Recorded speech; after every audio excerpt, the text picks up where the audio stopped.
بسم اللہ الرحمن الرحیم۔ السلام علیکم۔ ایک بار پھر میں آپ کے لیے ایک سبق آمیز واقعہ لے کر آیا ہوں جس کا عنوان ہے ایک صحابی کا نکاح افروز واقعہ۔ حضرت سہل بن سعد رضی اللہ تعالیٰ عنہ سے روایت ہے کہ ایک عورت رسول اکرم صلی اللہ علیہ وآلہ وسلم کے پاس آئی اور عرض کرنے لگی کہ اے اللہ کے رسول، میں نے اپنے آپ کو آپ کے حوالے کر دیا ہے، جو آپ صلی اللہ علیہ وسلم میرے متعلق فرمائیں گے مجھے منظور ہے۔ آپ صلی اللہ علیہ وسلم نے سر جھکایا، وہ عورت وہیں بیٹھ گئی۔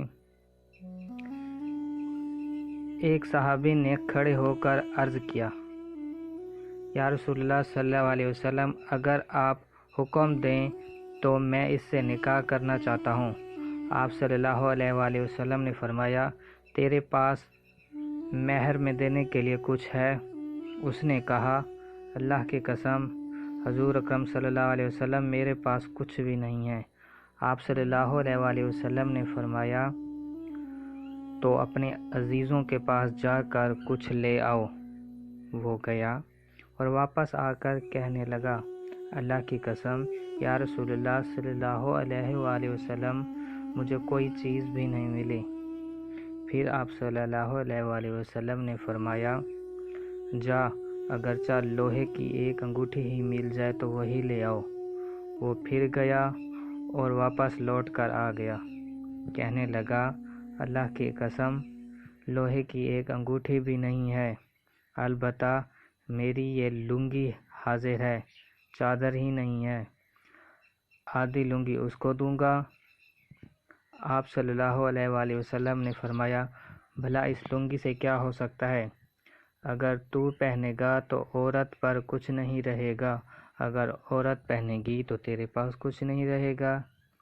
یہ سن کر وہ صحابی مایوس ہو کر بیٹھ گیا، بہت دیر تک بیٹھا رہا اور کچھ اور بیٹھنے کے بعد خاموشی سے واپس چلا گیا۔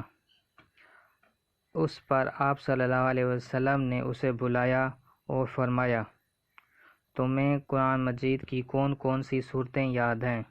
اس نے عرض کیا، یا رسول اللہ صلی اللہ علیہ وآلہ وسلم، مجھے فلاں صورت یاد ہے۔ آپ صلی اللہ علیہ وسلم نے ان سے تمام صورتوں کے نام گنوائے اور فرمایا، جا، اس قرآن کے بدلے میں نے اس عورت کا نکاح تیرے ساتھ کر دیا، تم حق مہر میں اس کو قرآن ہی سکھا دینا۔ سبحان اللہ۔ اسی کے ساتھ آپ مجھے دیجیے اجازت، دعاؤں میں یاد رکھیے گا۔ اللہ حافظ۔